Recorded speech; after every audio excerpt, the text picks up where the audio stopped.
Gradation का क्या अर्थ होता है ये आज की इस वीडियो में समझ लेते हैं। ग्रेडेशन का अर्थ होता है वर्गीकरण। वर्गीकरण का मतलब होता है कि जैसे हम किन्हीं चीज़ों को अलग अलग वर्ग में रखते हैं, यानी कि जैसे कोई चीज़ है वो अच्छी क्वालिटी की है तो उसको हम अलग वर्ग में रखेंगे, अलग श्रेणी में रखेंगे। फिर उससे जो नीचे की चीज़ है या उससे थोड़ी कम हल्की चीज़ है तो उसको हम नीचे के ग्रेड में रखते हैं। तो अलग अलग ग्रेड्स में किन्हीं चीज़ों को रखा जाता है तो उसको हिंदी में वर्गीकरण कहते हैं, इंग्लिश में ग्रेडेशन कहा जाता है। इसी तरीके से इसको आप कोटि निर्धारण भी कह सकते हैं। जैसे आपने सुना होगा ये उच्च कोटि की चीज़ है या ये जो माल है उच्च कोटि का है, ये निम्न कोटि का है। मतलब कि हाई क्वालिटी को हम उच्च कोटि कहते हैं तो उसको आप हाई ग्रेडेशन का माल भी कह सकते हैं।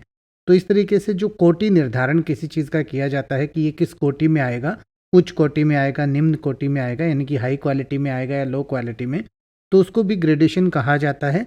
इसके अलावा इसका अर्थ होता है क्रमिक स्थापन, यानी कि किस क्रम पर इसकी स्थापना है या किस क्रम में इसको रखा जाएगा। श्रेणी व्यवस्था, पद क्रम या तल संतुलन।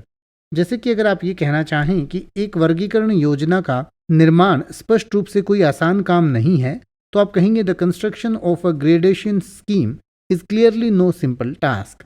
The construction of a grading scheme is clearly no simple task.